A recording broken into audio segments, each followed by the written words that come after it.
Oh, yeah, it's another episode of Social Distance Drinking Club. The sweet, sweet sounds, of course, that delicious can, but this time it's a whole different can, everybody. This is collab beer.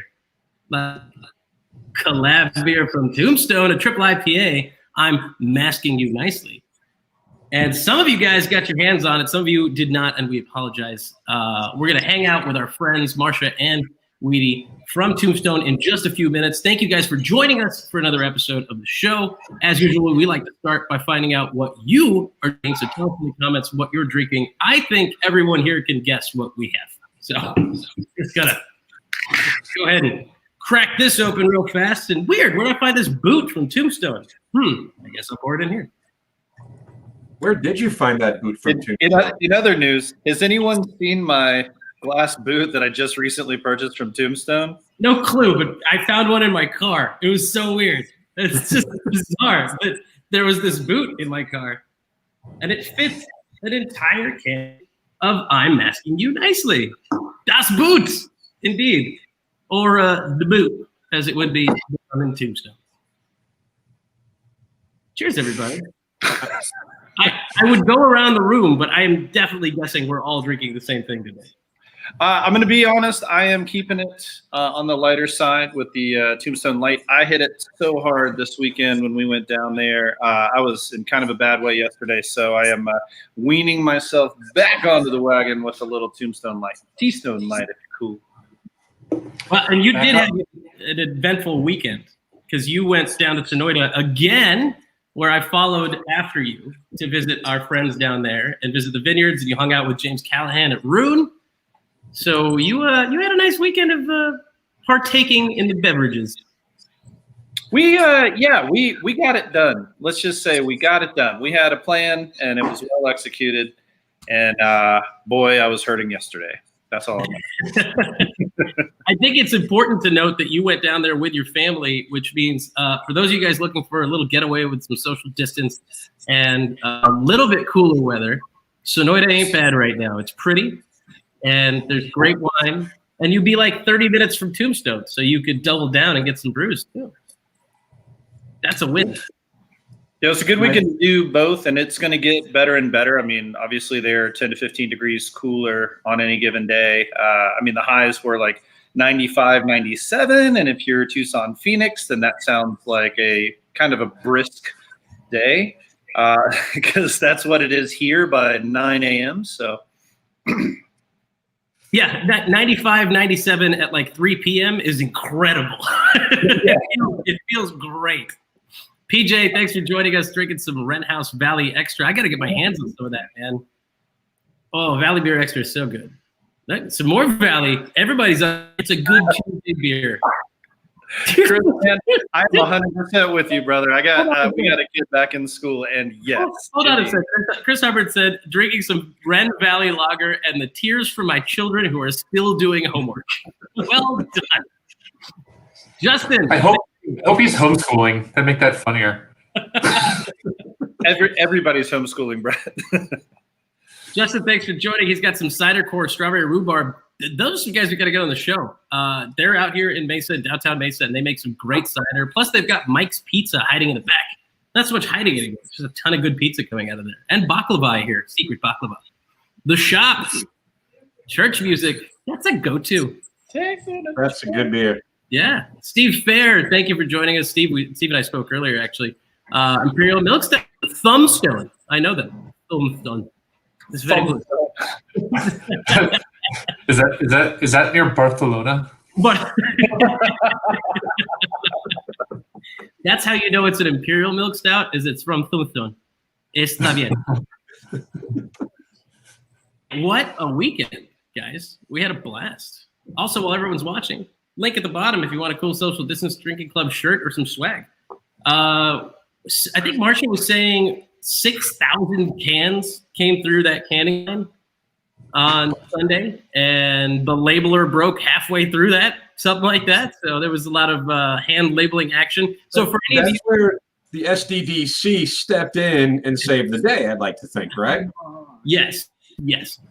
So when you're hand labeling a can and you're taking this flat thing onto the round can, Is that like was it a bunch of jerks circling the cans over and over again? We were in a circle, and it was just a bunch of jerks, really, just circle jerks. That's what they were. Yep. Yeah, definitely. God. I wish I could see Weedy backstage right now. I can, and Marsha, and it's great. But I love it. By the way, Adam Ledford, I'm so sorry that you don't have this, but it tastes better out of a booth. I want to chug it, but it would be blasphemous to do that. Give me 5 minutes, and I'll probably totally go back on my commitment to not have one of those tonight. Because this tastes great, and I've already worked out today, so I'm very thirsty. It's probably going to happen. Stephan Manning is joining us right now with a Kit Kat Joe Max. Yes, delicious. Donnie Daly, pool brew from Helio Basin. We got to. I love those guys, man. What else we got? Tyler, some Red House Wally and gang. I haven't had that either. Also, can we throw up Adam Hazlitt's on there? Are you sure you want to see that, Brett? Yeah. Is he just fucking with me? What did he say? I missed it. Is he going strong here? Oh, I did it. Ooh. Good brew. Wouldn't know. Never had it. I heard it was good.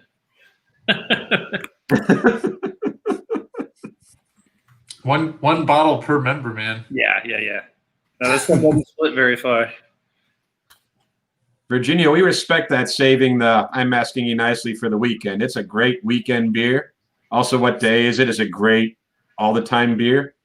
Where do these comments keep disappearing to? Who's doing that? That's not me. But thank you guys for joining. A whole bunch of people just joined, by the way. We've got a whole bunch of people here. Hang tight, because we're going to be having a sip of I'm Asking You Nicely, our collaboration with Tombstone Brewing Co. in a few minutes with Mr. Weedy Weidenthal and Marsha Lynne. But tell us what you're drinking in the comments, because I like to know what people are sipping on while they watch the show. It's a good variety tonight from people. Oh, yeah. I'm enjoying it. Well, guys, I don't know if you guys took a day off or not. I tried to yesterday, but I had to go to my old standby of Fernet Branca. I was like, I'm not going to have any alcohol, but I will take my medicine. You had to. So I took my medicine yesterday, and it may have been a quarter of the bottle of medicine, but still, it's like chugging Pepto-Bismol, but Italian. That's all it is. No, I wanted, like I say, I wasn't planning on really taking the day off. Adam and I were gonna ride Peloton, and I was gonna do a lot of things, but I also think the questionable dashboard pizza that I ate on the way home might have also influenced how badly I felt yesterday. I was actually worried, you guys. I was like, I masked up, I kept my distance, but also like I might be in trouble. And turns out it was just a little too much that I put in my body, not what I breathed in my body. So, Adam Ledford, I'm still not sure my body has fully processed the Circle K dinner me and Adam Green had at 11 o'clock after delivering out the boxes to Tombstone and then nowhere being open. So that Circle K calzone was maybe not ideal. I guess who would have thought that pretty much every restaurant in Tombstone would be closed by like 9 o'clock on a Saturday night? I would have. And I think backstage, I just saw two hands go up saying they would have too. In fairness, we were aware of that fact going in. We just ended up running out of time. We were having such a, it was an enjoyable weekend. Even, gas station calzones notwithstanding, it was a good time spending it, in Tombstone with the Tombstone crew and doing what we did. Like, I have no regrets. Yeah, we got the test for it. No regrets. We also had a pallet of cardboard boxes in the back of the truck that maybe we wanted to get out of the rain. There is that. Well, I think it's about time to taste with the taste makers from Tombstone. Yeah. For those of you who are asking where you can get it or where you could have gotten it, they'll give us a little bit more info on that. Stephan, I see you asking that question. There are a few places that did get an allocation in Phoenix. And for those of you who are out of state, we'll find out why Tombstone isn't being distributed out of state, because they're awesome and they deserve to. Let's correct the record on that. No one got allocated that. It was in such high demand that everyone who got it drove down to the brewery to get it.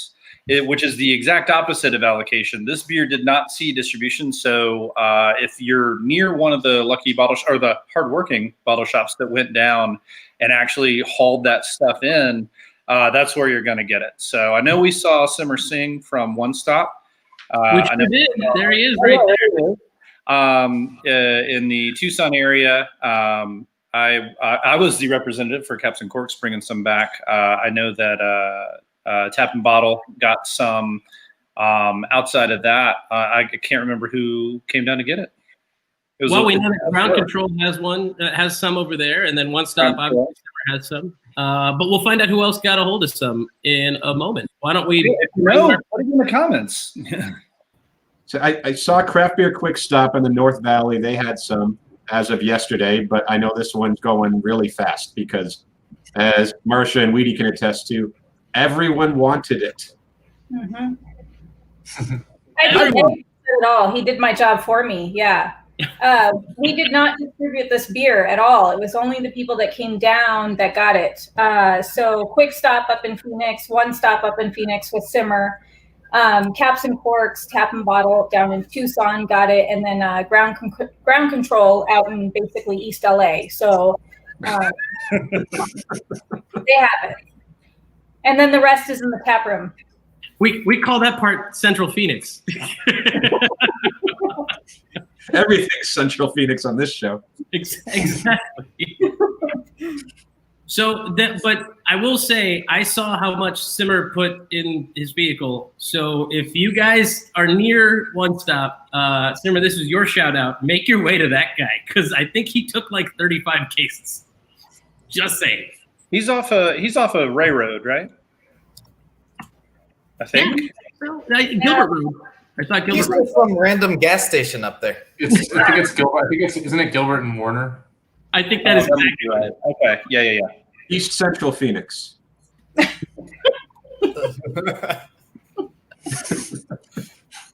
He is Central Phoenix. So Marsha, Weedy, thank you guys for joining us for this lovely tasting together. I'm assuming you guys have some of this in your hands right now, or did you guys wind down with something a little lighter?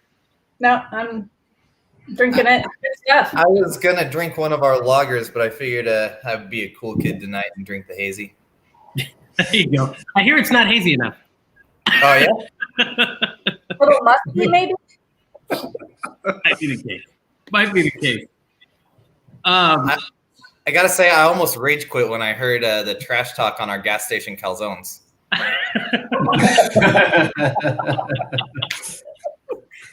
So, Weedy, you did something a little bit different this time. When we came out for Brew Day, you had talked about changing up the oxygenation of the beers. Yeah. Basically, we just eliminated oxygen from the hot side of the brewing process. That's something that we started 2 weeks ago, and I plan to continue going forward with all of our beers. But this was one of the first 3 that we did it with. Basically, I deoxygenated all of the water that we use in our hot liquor tank. I used a purging method going into the mash tun. So we completely eliminated oxygen from the entire hot side process. And I had really started considering it for brewing our lagers. And I was curious what the effect would be in an IPA. And I like how these beers turned out a lot. And so I think we're going to continue it going forward. I think that we were able to retain some of the brighter hop flavors than we normally are able to do. Some of the more volatile compounds, as well as reducing some of the astringency of the malts. So I think that we reduced a lot of the bittering compounds. We increased a lot of the flavor, and I think we probably made a more shelf-stable product, but I guess we'll see. We'll see in the long run. Beer's so fresh right now, we haven't been able to test that part of it yet. Now, that's something that not everyone is doing, right? So, that's uncommon, yeah. So I, for a very, very long time, I've been I've been against even using this method because I've heard of people who've done side-by-side testings, and they were like, we brewed a beer our normal way, we brewed a beer this way, and there was no difference between the two. But the more that I started looking into some of those studies, the more I started realizing there were reasons that they were getting things wrong. And in all of my brewing textbooks from when I was in school, all of them do mention eliminating hot side oxygen. So it was something that I was like, I know I'm not going to hurt the beer. We might get a benefit. We might see nothing. But we'll give it a shot. And this beer, the double dry hop IPA, and the Pilsner that we brewed that day all turned out really great. And the Pilsner in particular, you can tell that there's a difference with eliminating the hot side oxygen for sure.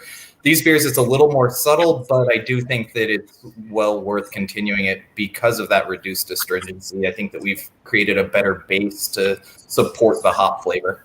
But before I move to my next question, I don't know if you saw our dear friend Ryan Sandlin's comment here, but he said, "Chug a beer already, buddy." Like, there you go. Do we need a censored logo up here? There's no censoring on this show. when we're popular enough for Facebook to ban us from doing a show for a week, we know we've made it. So we'll be all right. In the meantime, it's a circle of jerks. Marsha, now it's a circle of jerks. Marsha, a lot of people who get a hold of some Tombstone here and may not have made the trek down there don't necessarily know who you are. It was an absolute pleasure to hang out with you the entire day that you guys were canning down there, and we were a part of that. It was amazing, and thank you for letting us be a part of this entire collaboration. But let's hear a little bit more about yourself and what you do over at Tombstone. Well, thank you guys for helping us out and basically saving our butts when the labeler broke. So I'm the manager at Tombstone Brewing. I manage the tap room, and then I do all of the distribution for Arizona. So anybody that emails us to ask for beer, I'm the one doling it out to them. So I'll do that and just, manager stuff. And then labeling extraordinaire, except when the labeler breaks. So. Except when the labeler breaks, which it did. And it was perfect.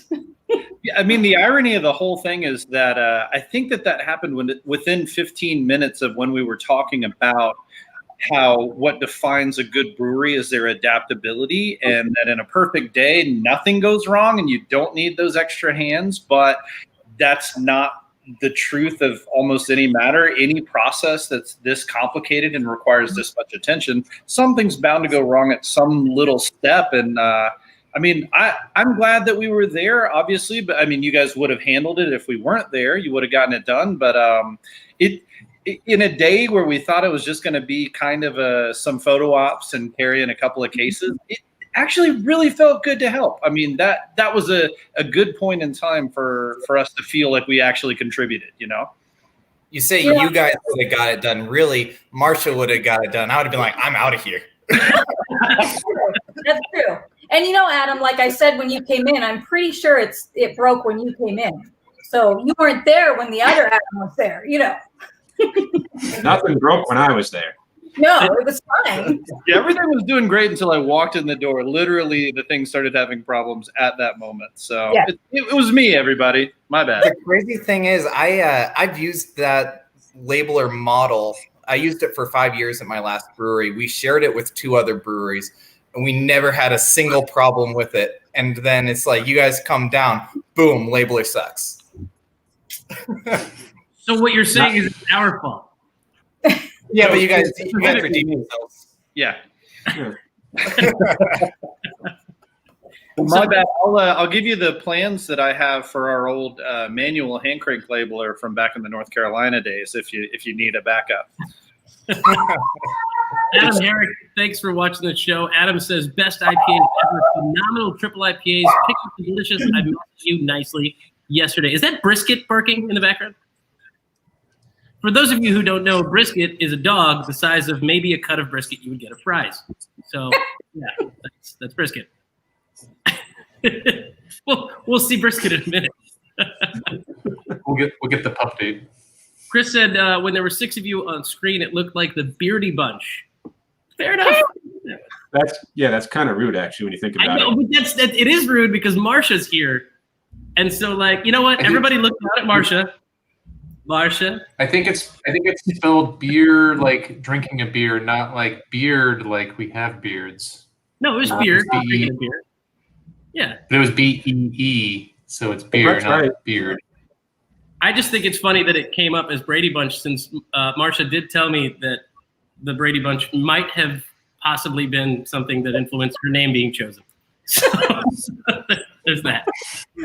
I'm not even really sure that we're all drinking beer. This is like passion fruit juice. It's so good. As a matter of fact, let's talk flavor profile, because this turned out so incredible, low on the bitter profile, and just it's fruity, it's juicy, it's delicious. Marsha, what are you getting out of it? The first taste that you had on Sunday, obviously, following to now. When I first tried it, I got a lot of passion fruit, and I got orange peel, but not bitter. I'm not getting bitter at all, but the orange peel and passion fruit really stuck out for me. For sure. Weedy, what about yourself, man? I mean, this is your baby. Yeah, passion fruit and ruby red grapefruit. Okay, I was getting some grapefruit, but I wouldn't have gone ruby red because I just don't think that deep, apparently. I just base level. Yeah, got to go next level. I need to go next level. Please, teach me your ways, everybody, please. I will come back soon. Sensei. That was actually a thing like in school when we were doing like palate sensory training stuff. It's like you're taught like the first thing you identify is like, is it sweet? Is it salty? Is it bitter? Is it sour? Then you get like to the next level, and then you get to the next level, and then you just try to keep going. I'm not particularly good at that. The guy you got to talk to like be amazed with tasting notes is Matt, the owner of Tombstone. I can never tell if he actually tastes these things or if he's just like throwing bullshit out there, because he'll come up with like 30 descriptors for a single beer. I'm like, all right, man, like you can stop at 8. Had some help from a friend of ours from Tucson area, Mr. Ken Beaver, with us here in the virtual studio right now. I've got a photo of just trying to get loaded up of him actually throwing labels on beers. He was killing it while he was there.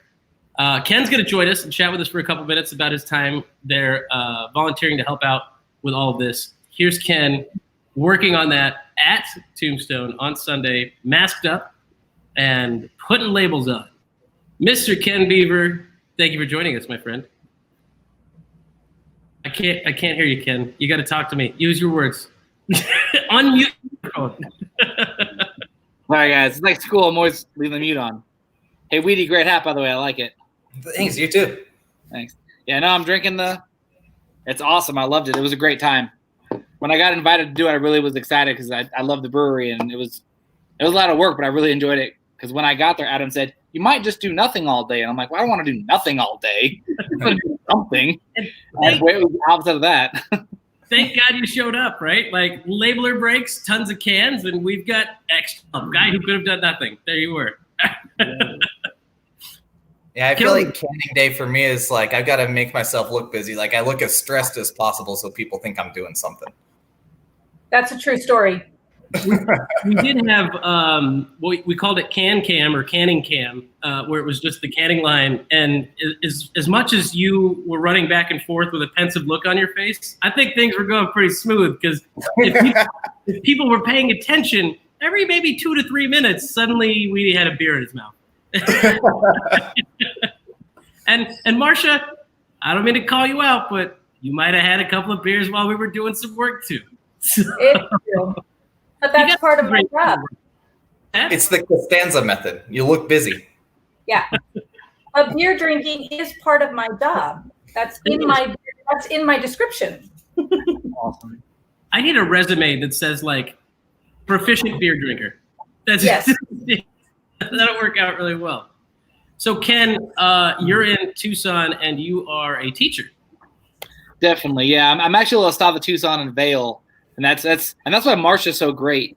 You know, months ago I saw Tombstone. They saw they would deliver for free, so I went on the website and tried to order some beer, and it kept letting me go like farther and farther in the ordering process. So I finally took my order, and I was like, "Are they really going to bring me beer?"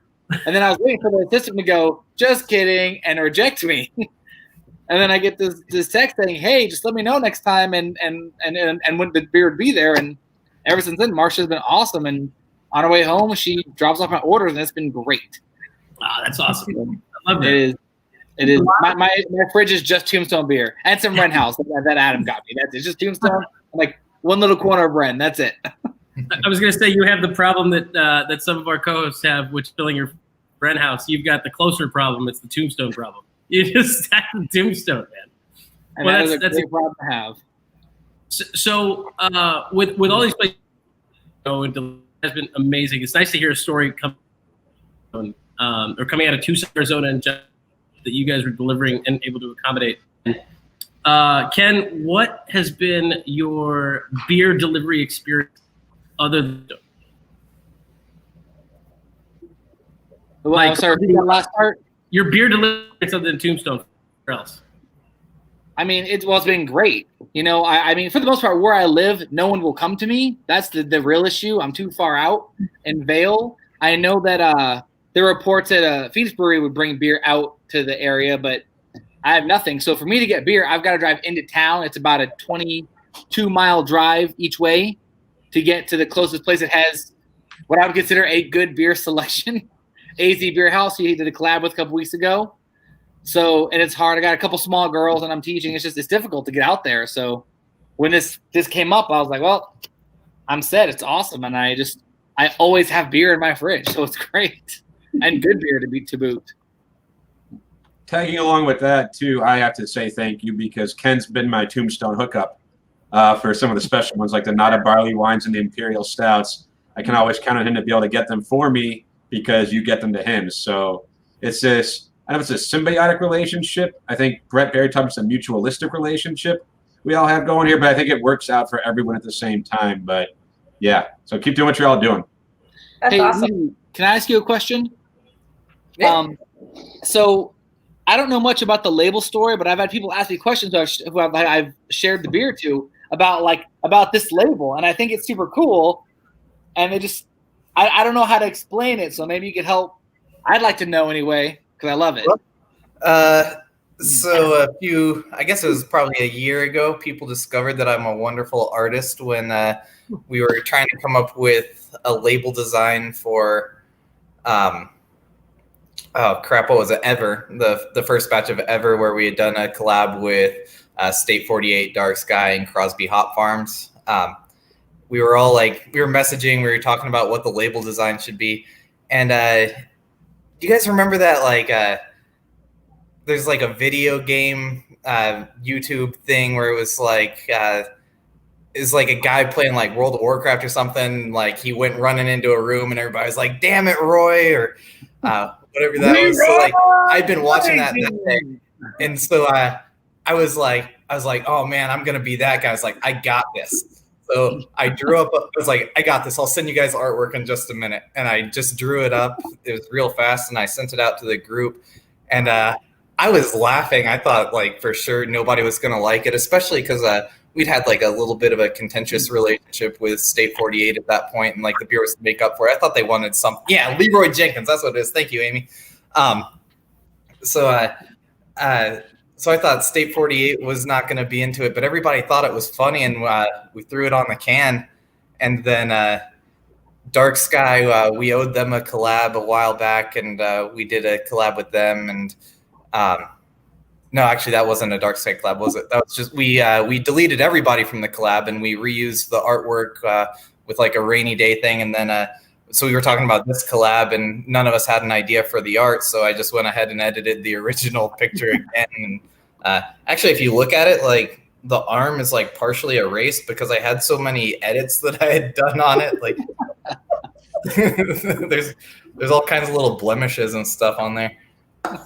Well, and the text too says something about has nothing to do with this other beer. Right. Yeah. So when I came on to Tombstone about a year ago, after Evar came out, and I was looking at the can one day, and I walked up to the owner, Matt, and I was like, "Hey, it's really cool that you let your daughter do this artwork. Maybe we can put our kids together to do another can." And he's like, "Oh, that was Weedy." What was awesome the first time that we sent we sent the artwork into the label company. They were like, "Do you guys want a proof of this?" And Matt was like, "No, we're good. You can just go ahead and print it." And they're like, "We need to send you a proof to approve this before we're going to print this." So the second time, they seemed to think that it was funny, and they just printed it without approval. The third time, it was like a different guy was in charge, and so this time around, this guy was like, "No, you guys need to send a higher resolution image." Like, I don't know what I'm doing. I'm drawing all this stuff on my iPad in the Notes app. Like, Wait, I'm sorry, I stepped away for a second to get some clear internet situation, which I think is better now. Good thing I'm paying Cox Cable $100 a month. Hey, Cox, fuck you. So there goes another sponsorship opportunity. They can eat one right now. If they want to get sponsored, they can give me my internet. So here's the label, and I know we talked about Evar. I came in and lost a few seconds of this conversation, but I do love that you said you drew this on your iPad. I'm assuming with a stylus in order to write social distance drinking club on a tiny human. No, I zoom in as much as I can, and then I use my pinky. It looks like if Jackson Pollock and Frida Kahlo had a baby, and that baby is who drew the art. That one has layers. So I've told everybody that my art is in high demand these days. So I'll do labels $500 a piece. That's like half price from what most label designers are charging these days. So it's a good deal. Do you guys remember watching Beer Fest and how he had to like turn the boot to get rid of the bubble? Mm-hmm. It's a real thing. It's a fucking real thing. I tried to just drink something and it bubbled in my face. I had to turn the boot. Yeah, have you ever done that? Have you ever drank from a yard glass? It does the same thing with the yard glass. No, thankfully I've never drank from a yard glass. But you can't. What do you do if you're out of college? This is my first crazy glass experience, I guess. I don't know. I mean, I've done a keg stand, if that helps. I'm sorry, Mom. Hey, guys. Hey, I got to head out. I got to put my little girl down, but thank you for having me. I really appreciate it. Put her down, man. I'm sure she'll be fine if you just let her sleep until tomorrow. She's going to go live on a farm now. You'll be fine. You'll be fine. Awesome. Thanks again, Weedy and Marsha. I really appreciate the opportunity. I had a great time, and thank you guys. It was awesome. Hey, cheers. Thanks for coming out. I can't believe he's going to put her down. I've met his daughter before, though. It's not all that surprising. That somehow got darker. Hey, there's an interesting question that just came in from one of our super fans, Mr. Chris McBeth. How much does a label design usually cost? Weedy costs it depends on how many IPAs he has to drink in one night to make the label. Chris, if you have to ask, you can't afford it. That's where it's at. No, it's you pay for what you get, but also it pays to shop around. I'll be diplomatic. That's all I'm gonna say. Amy, his wife, who's probably sitting right next to him, says you ought to do a can art collab with this guy from the UK named Shitty Watercolor. Fucking bring us watercolor. that guy's great. He's on Reddit. His stuff is awesome. I mean, it's shitty, but it's awesome. Well, it's less shitty now because he did it so much that he actually got good at art. So it's like kind of shitty watercolor now? It's passable. It's decent watercolor. Liars. Look him up. You shitty watercolor on Reddit. Decent watercolor. Beer name. We've got someone else from our audience who got a hold of some of this beer, who is backstage right now. We're going to bring him on so he can chat with you guys for a couple of minutes and share his take on the beer. I will go ahead and hop out and let you guys chat with him for a couple of minutes, and then I'll pop back in. Well, while we're bringing him in, let's also say I have to zoom all the way in and then use my pinky is another good beer name. Oh, definitely.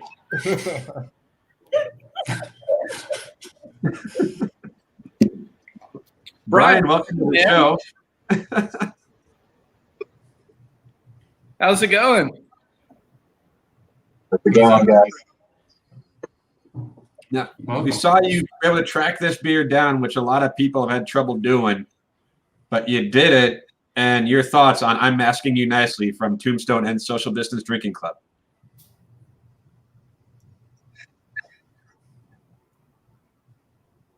It's so good it makes you speechless.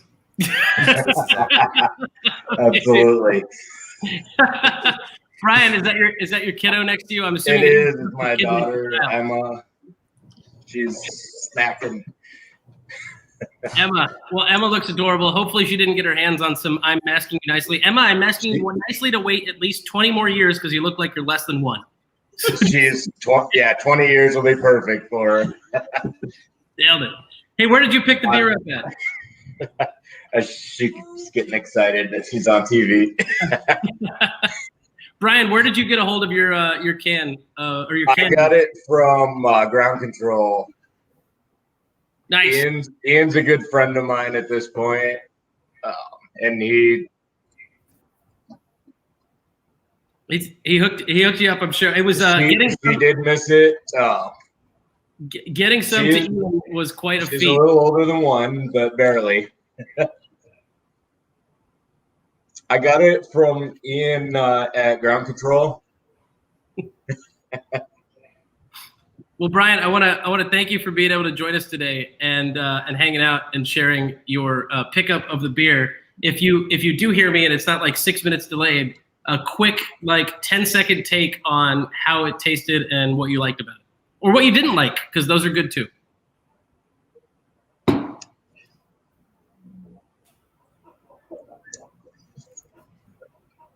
Fortunately, I got it through Ground Control. Ian's a good friend of mine, and he hooked me up with some, even though he's out of state there.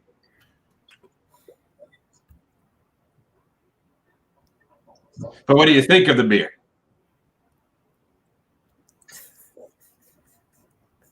Like, we're all talking about how it's a nice IPA, it's sweet, it's juicy, it's not at all bitter, but it's a good one, right? Absolutely. It was fantastic. Good citrus, sweet, juicy.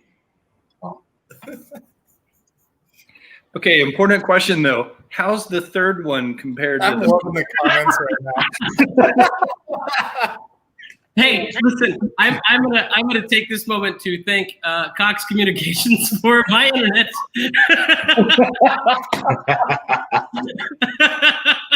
Because it's not that fucking bad, so we're okay. Brian, I'm sorry, man. We're gonna have to let you go real quick, but I appreciate you joining us for a few minutes. We want to have you back on again. And I'm sorry for cursing in front of your daughter, but I'm sure she's heard worse based solely on the size of your beard. So thank you for hanging out with us, my friend. And we appreciate you being a fan of the show. I have to make fun of people's beards. Don't make that face out of Ledford. Brian, we'll talk to you soon. Enjoy the heck out of that brew. Man, I thought I hated my internet, and now suddenly I am praising all of the dollars. Even Bisbee's internet, it's better. I mean, Weedy's in Bisbee. I'm pretty sure that there's like a satellite antenna made of tinfoil and like 6 kebab skewers outside that he's using to pick up maybe a megabit per second. I turned off all of the other internet communication in the house. My wife and I switched our phones to being the data plan only, so we can kind of make this work. I like that I was thinking the same thing Steve was. He's got Cox internet as well. Yeah. Felipe Gutierrez says, why is nobody chugging? I don't know. We could go get little tiny glasses and chug, guys, the way Ryan Sandlin did. That's us calling you out, Sandlin. That's us calling you out. Because it's a Tuesday. Let's also say if you bring back that comment, if you look at that profile picture, I'm not taking any bets or advice from that person. Definitely not. Trevor Cheesesteak. It's not Trevor. I like cheesesteaks. Has Weedy cooked any of his duck yet? Ooh, good question. Yeah. I actually made hot duck, like Nashville hot chicken, but with duck. And I baked one. I've got 2 thawed right now. Hopefully grilling those tomorrow. So you made a Nashville hot duck? Yeah, that's a thing now. Just making sure. That's a flex. That's a hard flex in Arizona, considering we're in the hot chicken renaissance right now. You know, years ago when I went to Nashville for the first time, like 6 years ago, I thought, my God, Nashville hot chicken, it's incredible. I can't wait to come back to Nashville. Now, everyone's selling Nashville. KFC has Nashville hot chicken, right? So, okay, but did you go to Prince's and get Prince's chicken in Nashville? Of course I went to Prince's. And did you get, what level of heat did you get? The hottest thing they had. I even went to Scoreboards, and they were on the Food Network for hot chicken. And they had one called Satan's Tongue. And then in good taste, as those Tennesseans do, they had Hiroshima and Nagasaki as the other flavors they added the year after that. Nice. So yes. I took down Satan's Tongue, and that is a phrase you will never hear me say on the internet ever again. So when I went to Prince's, we got the Triple X Hot. It was actually me and Matt at CBC a couple of years ago. And a guy asked us if we wanted lemonade or milk, and we both said no, we would take water. And then they told the guy in the kitchen that the guy from the kitchen came out and sat down at the table to watch us eat it. And after we took our first bite, they told us that the milk was now $5 a glass instead of the $1 a glass that it was when they had offered it to us before our first bite. So we were real screwed. Well, so I want to know now, is that the hottest thing you've ever eaten? And I'm going to pose this question to our audience. What's the hottest thing you've ever eaten? Tell us in the comments. Weedy, it sounds like you had a hard time with some Triple X hot chicken. Marsha, are you a spicy foods person? Sometimes. What's the hottest thing you've ever eaten, pepper-wise or food-wise? Gosh, it has to be Vietnamese soup when they put a ton of jalapenos in it. So pho with some jalapenos. Yeah, pho has jalapenos. And sometimes those things are spicy. I guess I don't experiment with the hot chicken like Weedy does. I'm not cool like that. Yusuf, are you teeing up potentially our Grown Men Crying episode of all the hot things? Yes, it's not tonight. I can promise you that. But No. God, no. The turning 30 led to heartburn in places I didn't realize I had a heart.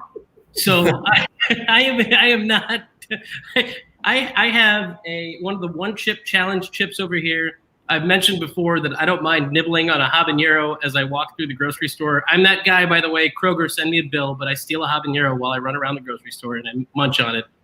That shit is not going to be fun. I've already tasted it before. But yes, we are going to do that. We're going to eat some spicy stuff. And Marsha, if you're up for giving it a shot, you can pick a pepper you've never had before and join us. I might have to just to see. I can. I value my ass, so I don't know.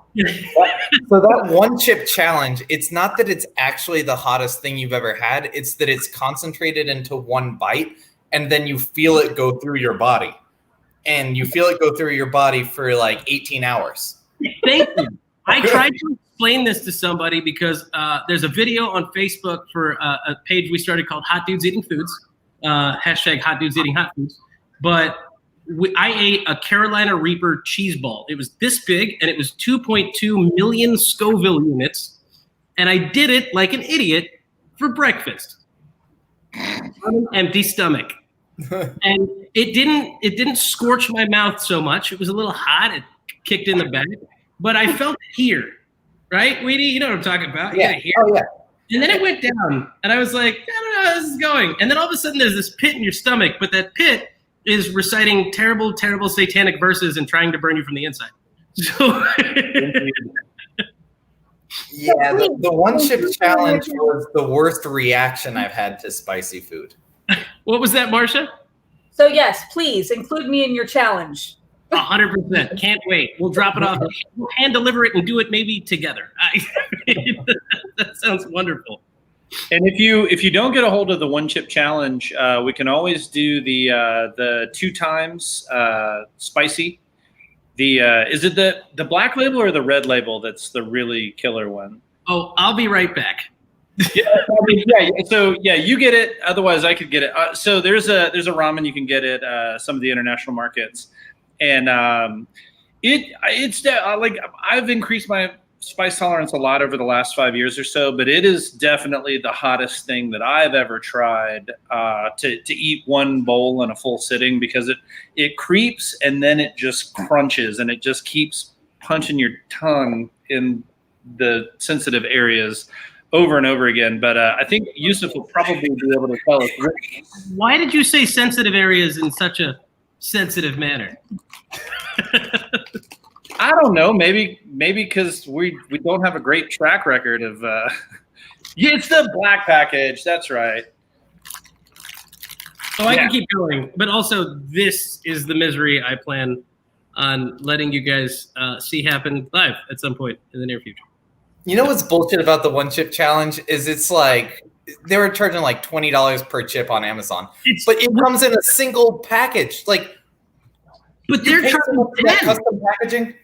They're charging 10 just to get the one chip, even from them retail. And here's the crazy thing: I just dropped this thing. It's literally one freaking chip. Yeah, it's the custom packaging. They're probably paying like $4 a box, so they can charge you $10 per chip. Here's what I think is happening. And the inside of this box is a coupon and a list of all their chips that you can actually eat like a normal human being. Yeah, but they all suck. No, they're not great. But basically, who the hell would want more than one? I've already had half of one, and I hated my life. I'm scraping my tongue off with a paper towel in the bathroom. So an entire one probably isn't going to go well. The fact that the biggest thing in this box, it's bigger than the chip, is a book of chips that you might be able to eat afterwards is a testament to how miserable this probably is. Yeah, so I had a Halloween party a couple of years ago, and a guy brought by like the ghost chili peppers or ghost chili chips from them, and like they were reasonably spicy. They were pretty spicy, but they tasted terrible. They were like bitter and powdery, and there was like no actual flavor to them other than just generic bitterness. So yeah, it was just a gross chip. Stephan Manning says 75% of the cost goes to the legal protection they need when they kill someone. There is a warning on the back of this that says, do not eat if you are sensitive to spicy foods, allergic to peppers, nightshades, or capsaicin, are pregnant, or have medical conditions. Well, that should pretty much get rid of most of the people. After touching the chip, wash your hands with soap and do not touch your eyes or other sensitive areas. Got it?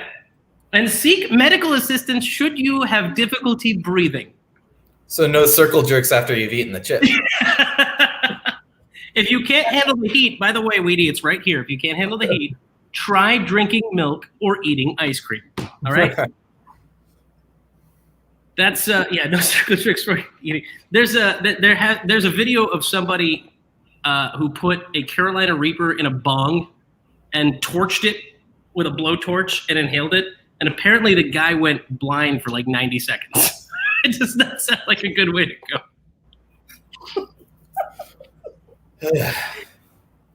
It does not. All right, so for people coming to visit you guys in Tombstone, I want to circle back and bring everybody else in real quick, so I could bring in Brett and Adam. For people coming to visit you guys in Tombstone, you still have some of these cans that they can come pick up if somebody wants to make a trek down there, right? Yes, we do. Okay, how much you got? Because that gives them a little bit of an oomph. We're about 20 cases left. I don't think it was that many. Maybe not, but the last count I got, there might be like 18, but I mean, I'd come down quick. If you guys want it, I'd come down quick. Not a lot. Worth the visit, though. And Tombstone it's nice. There's still Tombstone-y stuff and cave tours that are actually socially distanced you could do. Mine tours, I guess, right? They still have the wagon thing going around town. So you can go on a wagon ride, then fall off the wagon at Tombstone Brewery. Fall off the wagon at Tombstone. Fall off the wagon might be one of our other post-COVID collabs. If someone goes down to Tombstone, like we did over the weekend, we knew we were going to help can this beer and everything. If someone goes down to Tombstone, goes to the brewery, what can they expect right now in terms of, I mean, we see the beers that are on draft, but it's the experience that they will have. Like, do you guys just carry out and pick up to go, or is there any type of on-premise? What do you have going on? So we are to go only right now. And so you come in, you can place an order online for pickup. We'll get it ready for you and just hand you the bag on your way out, or you can come in and order while you're there. Check out what we have. We also have beers on tap that we're filling growlers. So we can fill growlers, and at this time we're now starting a new thing. We're filling 16-ounce growlers. So if you want a can of, say, Lucky Quest that some people are really missing that we don't have cans anymore, we can fill a can of the Lucky Quest and get that to you for $4 for a can. So Nice. Steve says, "Can we growler fill?"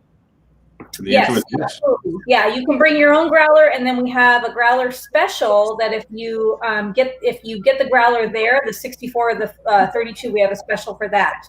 Either $12 or $18 depending on size. Sweet. You guys have to visit Tombstone Brewing. I hadn't been to Tombstone in years. I'm going to say at least 15 years, if not 20, since I've been there. So it was surreal to come down there. And what's weird is I'm kind of a nerd, and my grandfather, when he immigrated from Libya, was a big fan of Westerns. And Tucson in the Tombstone area was one of the first places he went to when he settled into Arizona. So he would always tell me about the history of Tombstone and the gunfight at the OK Corral, and watched a lot of old Westerns. So coming back down there as an adult, I think I need to go down and recreate a photo of my grandfather with a 10-gallon hat on at some point. They have shops that will sell them to you. Perfect. Done. That's happening. I might have one around here. I've made my way around a few corporate events that involve many cowboys. So I've got a pair of Ariat boots. I meant to wear them on Sunday. So next time, boots. I'm showing up with boots. Weedy, what did you just That read? Triple IPA is wrong. What was that? What did you say?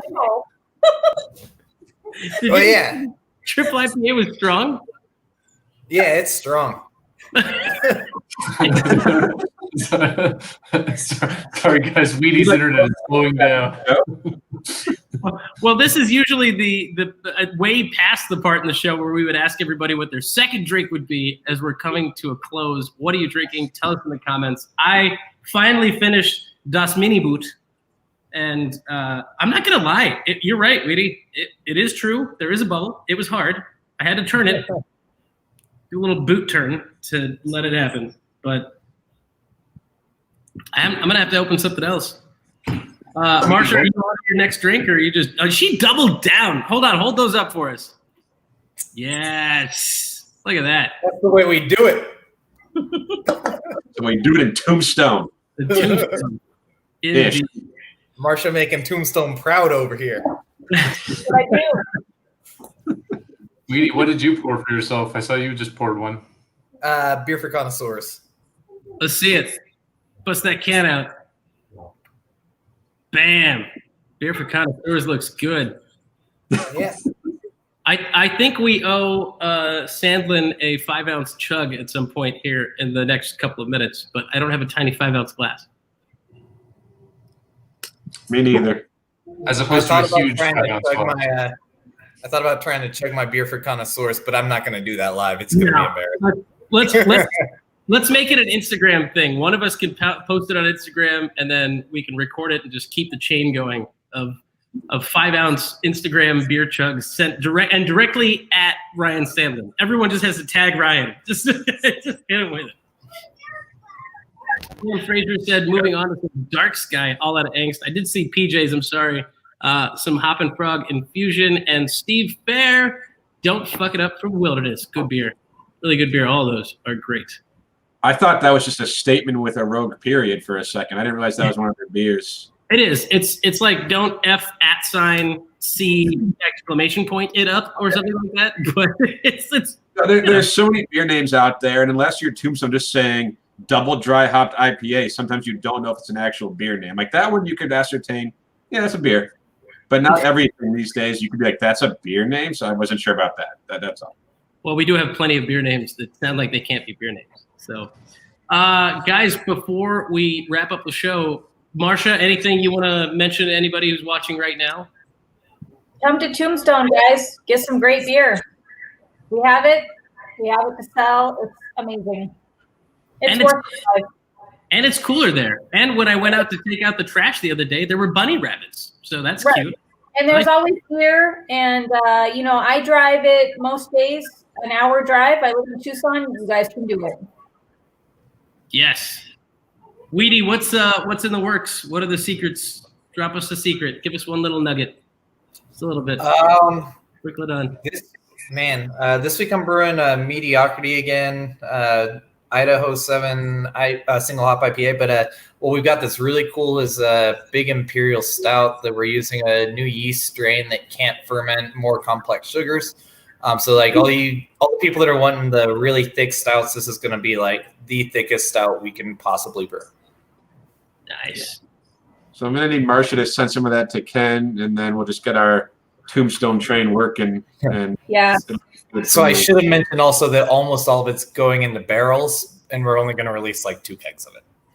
So what you're saying is you want us to come down there and help you bottle it. Yeah, in like a year when it comes out of the barrels. Yeah. Perfect. Steve said he's going to be down in a few weeks, so there you go, guys. Steve's going to be on his way down there. Jonathan Jacob Banky, we missed you on the show. We could have had you, buddy.